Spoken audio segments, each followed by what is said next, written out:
So UPS's contract with its unionized workforce of over 300,000 workers is set to expire at the end of this month. With no new contract signed, the Teamsters are preparing for what would be the largest labor strike by the numbers in American history. Here is a video that the union put out, just interviewing a few workers about their situation. I worked for UPS during the holiday season of 2020. That was the COVID Christmas. I worked as a loader and sorter at the warehouse, so they call that preload. I was not a driver, but a lot of the people who they're interviewing here did basically what I did. So I can speak to a little bit of this as well, but let's go to the workers themselves first, obviously. Bush Kokich. Brittany. How long you worked at UPS for? About a year and a half now. Almost 2 years. 5.5 years. I left for 2 years. I came back and 2 more years. Why'd you have to leave UPS? Up to find a better job, better paycheck. I unload trailers on the first sort, and the second sort I sort. So you're a full-time worker at UPS? Yes, sir. How much do you make here at UPS? $16.65 an hour. $16.65. How big was your last check? Like $400. About $4.50, give or take. $4.50. It was about $2.89. It's not enough to live off of. No, it's not. What's your biggest demand here in this next contract? Better pay for us. I went full time about 6 months ago, and was making 19. Got dropped down to $16.65. A lot more pay for what we do. We do a lot in extreme weather, and we get paid like little or nothing. Yeah, so they do a lot in extreme weather. They're talking about $16.65 an hour. She says her pay was cut. You see the numbers being $400 a week, sometimes $300 a week. These are part-timers. So if you're a preloader, you work in the dead of night. You get there between 1 and 2 a.m. And the way it works is when I worked there, that was hired in September of 2020. So I'll show you guys the sort of pay scale for the part-time new hires by the year. So I'll show you when I worked there, August 1st, 2020. At the bottom there, $14.50. Now, I guess, as of the last wage reset, as of August 1st, 2022, you now get $15.50 an hour to unload trailers full of boxes, packages, parcels, sort them onto the different belts, and then load them onto the trucks for the drivers to take out. So it is constant, hard, manual labor in the middle of the nights, often in the freezing cold. You work for 5-6 hours per shift. That's why it's part-time, right? Because you're working, 5 days a week, 5, 6, sometimes 7 hours a day if it's a really, really busy day. The way it works, sometimes the reason why they say, sometimes they'll say I get $16.60, you often average a little over the base pay because overtime actually gets kicked in after 5 hours of your shift. So they allot 5 hours at base rate, and then you get time and a half for every minute after the 5 hours. So if you work 6 hours, you get 5 at the $15.50, and now you'd get that last hour at whatever $15.50 times 1.5 is, about 23 an hour. So you're going to average around 16 to 17 per hour. But like I said, that's manual labor in the dead of night, 5-6 hours straight. There is one break where they ring a bell and the whole warehouse stops. You can't take breaks in shifts because you have conveyor belts moving. So it's one break per shift. That break is 10 minutes. You get a 10-minute break to run to the bathroom, smoke a cigarette, and then come back. So there are 3 jobs that you do. You unload the big 50-foot trailers that come out from the airport, right? You put those onto a belt. Then there are the sorters. The sorters are literally, it is aerobic weight exercise for 5 hours. There's 2 belts up top, 2 belts on the bottom, red belt here, green belt here, yellow here, blue. It's doing that with heavy materials for 5-6 hours straight with one 10-minute break for $16 an hour, part-time hours. So your paycheck is what, $400? I knew so many guys who would work that shift in the dead of night. They'd go home, they'd nap for an hour, they'd work a 12 to 8 at Walmart. They'd go home, they'd nap for an hour, they'd be back at the warehouse, 1 to 2 a.m. That's what it is there. And good on the drivers for actually looking out for the part-timers, because a lot of the part-timers start out non-union. They have to work for 30 days to get it possibly admitted into the union. The way it works when you're not union, because I was hired seasonal with the possibility to admit me into the union. They pulled some bullshit where they were like, well, we closed the books 29 days into your 30-day period, so we'll see what happens. You know, after the holidays, we'll see what happens. 50-50 whether you get admitted into the union or not. So I was like, well, fuck that. I'm not doing it. Like, I can make twice what I'm making now delivering people's lunch, listening to podcasts and my iPod. The only reason I did this is because I wanted to get in the union. My wife didn't have a job at the time that gave health benefits and stuff like that. Right, so once they started dicking me around, I left. But it's literally for the part-timers when they are on that probationary period. When I worked there, that was 2020, so they hired a lot of people, because that was going to be a record season because of COVID and stuff. Yeah. They hired way more people than they even needed, figuring the job is going to be too hard for a lot of people to do, so some will quit.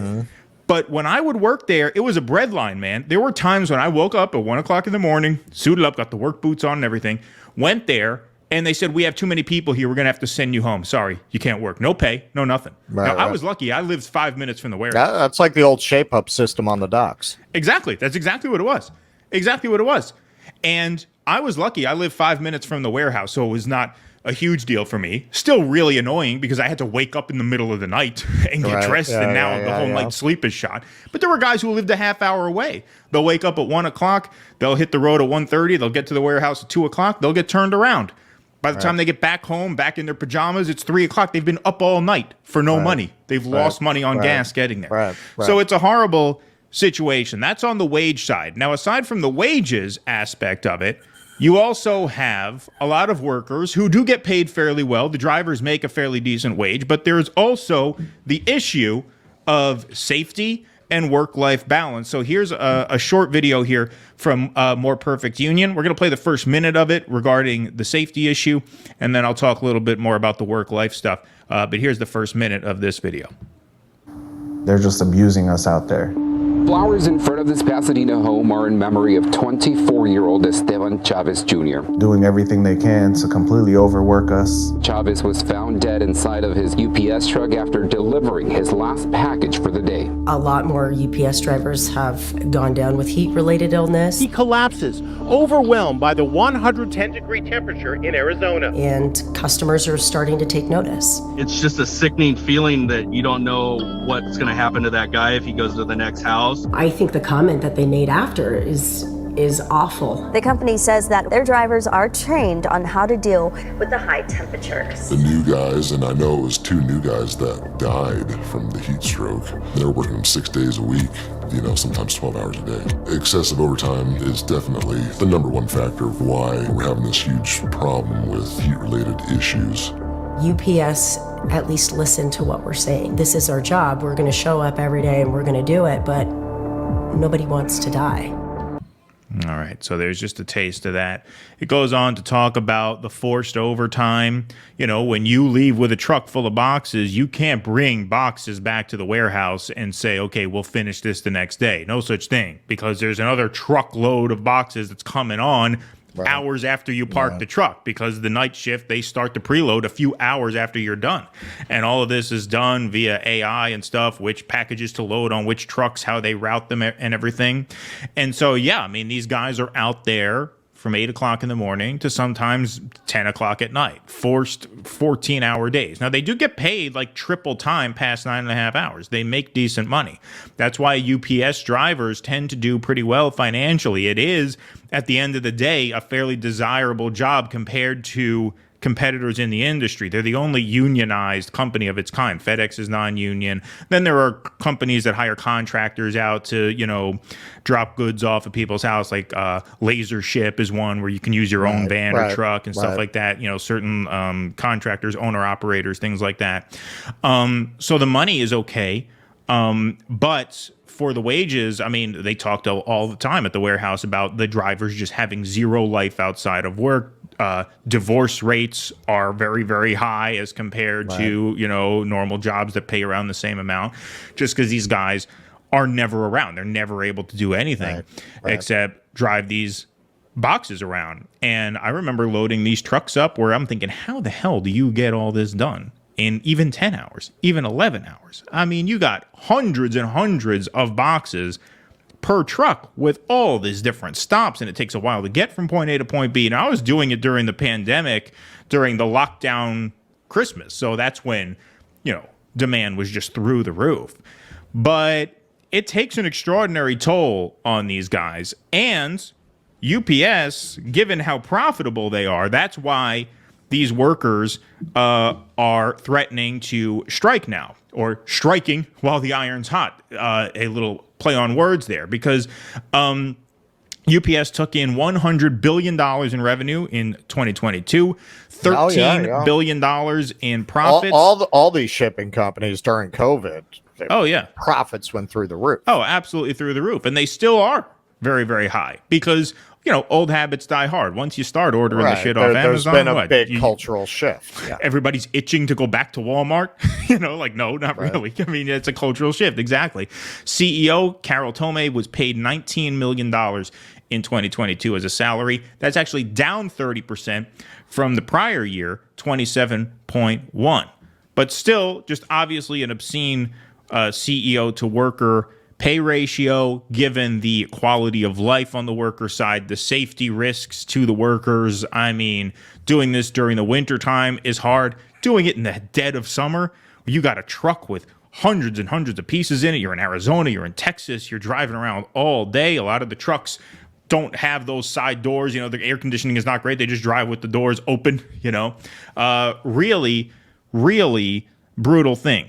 So in response to the labor organizing that's happening and the threatened strike, UPS published a Twitter thread, which the union guys took it upon themselves to sort of mark up with a bit of a red pen here to make some corrections. So the font's a little small. I'll read this full screen on my end. UPS put out on their social media, "It's time to set the record straight. What do you really get working part-time? Heat exhaustion, harassment, part-time poverty," was the red pen edit. That's the thing. The warehouses are so incredibly fast-paced. That's what they mean by harassment, right? A lot of this has to do with the part-time workers who work overnight preloading the things. I mean, it is really amazing. Like, the managers, they come around barking at you, "Faster, go, go, go." 1 10-minute break, like I said, from this constant manual. "Work, you Jews! I promised Pharaoh a pyramid by the harvest." Exactly. Here are 5 things that you may not know that we made up about working part-time with UPS, and what our competitors would rather you not know. And they're saying those are lies we're putting out because we're scared UPS Teamsters would strike. 1, you get your money from the industry leaders. UPS part-timers make on average $20 an hour. They're saying it's more like $16. I explained that. The overtime kicks in after 5 hours. We usually work 6.5. So you're only getting about an hour and a half overtime per shift, which means you're getting a couple dollars above that base pay, which I mentioned now is at $15.50 an hour when you start. After their first 30 days, and our guaranteed annual wage increases and cost of living adjustments. They say that sneaky UPS cut pay for some part-timers by up to $6 in 2021. That I couldn't speak to. I wasn't there for that. The next section has to do with medical coverage. Benefits are famously very good for UPS. Notice they didn't mark any of that up, because you do get great family health care plans and stuff like that. Health coverage, no deductibles, no to low copays, which is practically unheard of in the industry, by the way. That even includes pension contributions. So yes, they are correct. It is a very sweet benefits package. You know who that's thanks to? The union, not UPS, right? Like, that's because the union has a seat at the table. They didn't get visited by 3 ghosts in the night. Right, exactly. So, like, they're touting this as some, great act of kindness on their part. No, the reason they have great benefits packages and FedEx doesn't is because UPS is a unionized workforce. Moving on up, UPS has one of the strongest and longest standing promotion from within cultures of any company in America. Over half of UPS's management includes folks who were promoted from part-time and entry-level positions. Is that the same management that constantly harasses workers? Now, I can only speak, call this anecdotal if you want, but I got the sense when I worked there that it's very much my daddy was the manager, now I'm the manager, right? It's very much a family thing. And it really was wild. It was a very diverse warehouse. All the managers except for one were white. There was only one black manager there. Everybody else running around. I mean, it just feels strange. Call me a wokester if you want, to see these young, blonde, white guys going around screaming orders at black and brown people to unload the trucks faster and go faster and work harder. I mean, come on. It feels fucked up. It's like, wow. Certain things don't change. It was being run by Leonardo DiCaprio and Django Unchained. Right, exactly. That's how it felt. That's a lot of how it felt. I mean, it really was. That box has been sitting there for 5 minutes now. Yeah, exactly. No, really, really, really eerie stuff. Invest in yourself. We've all heard those jobs that leave you without time for yourself. At UPS, tuition assistance has been an important part of our rewards package for both part-time and full-time employees for more than 25 years. You're eligible for up to $25,000 in tuition reimbursement from the day you start. That's one of the things that they used to kind of lure me in, because I thought, wow, what a sweet deal. Of course, if you're a working class person, you're probably going to school on a Pell Grant, which means that tuition reimbursement is kind of moot. Right. I mean, unless you're going to a private school that's costing you $40,000 a year and that tuition reimbursement can kick in and help you. But most people who are working overnights at the UPS warehouse are not going to like Villanova. You know, they're going to a state school. They're going on a Pell Grant. So the tuition assistance doesn't kick in for as many people as you might think. And this is here. I love this. Side hustles welcome. Yeah, because you can't survive on 25 hours a week for $16 an hour manual labor in the dead of night. So side hustles like, Walmart, right? Price Chopper. Whether it's starting your own business, exploring creative ventures, or working cash register at ShopRite, right? Kicking off a side hustle is a launch pad for your best ideas. With our industry-leading pay, poverty wages, and benefits, as well as work schedules that can fit your lifestyle, quote, change your shifts with zero notice, they add. Many of our people have found success on and off the clock, like brewery owner Steve Garcia, veteran and mentor Roger Campbell, and many others. Yeah, that's the norm. People are loading trucks at night and then starting small businesses in the daytime. Yeah, that's far more common than, like I said, a lot of the guys who load these trucks, they end up working at Walmart during the day. There was one guy I knew who worked the overnight at UPS. There was a Coca-Cola distribution center right next door. He would just walk across the lot and he worked there right after his shift ended.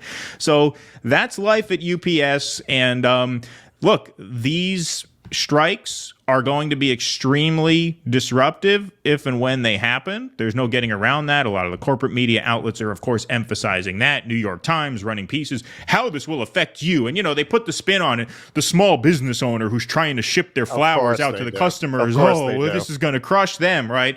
No emphasis on next the plight they're of the going to talk workers. about the old lady waiting for her medicine. Right. Yeah, right. Exactly. How is this going to have people are going to get their stuff?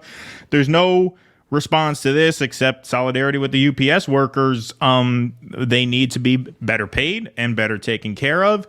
And it's a hard thing to solve on the time management side, because the only answer to getting people some work-life balance is to have more trucks. And a lot of these warehouses are spaced out to the inch. I mean, the trucks are parked 1 inch apart from each other. You don't have room to load more trucks. So how are you going to do it? You're going to have to probably build another warehouse. Or you would have to hire maybe more contractors or unionize some of those contractors, get them on the books somehow so that you can have other vehicles going out there, sort of taking some of the load off of these drivers that have these trucks just packed to the hilt. So it's a problem that is going to be a little difficult to solve. I mean, there's not an easy fix to some of these issues. Some of them there is, like wages, just fucking pay them more. You can afford it. On the logistical side, when it comes to time management and things like that, yeah, those are some problems that are going to take some solving.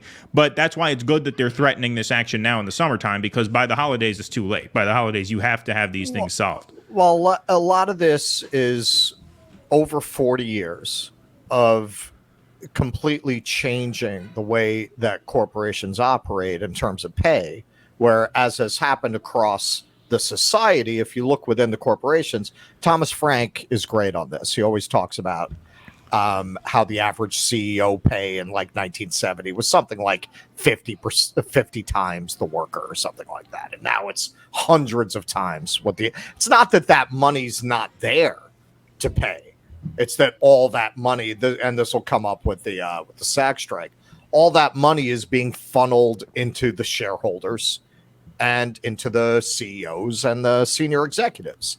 In order to reverse that, you need to completely reorient the economy, and the only way to do that is the same way they did it 100 years ago. You need to strike. You need labor actions. You need to make it impossible for these businesses to run that way. And then, you didn't just wind up with what Thomas Frank is describing. If you went back to 1890, it was very much like it is now. We backslid. We went back to the Gilded Age. Right. How did we end the Gilded Age? With strikes, with labor actions. Please clap.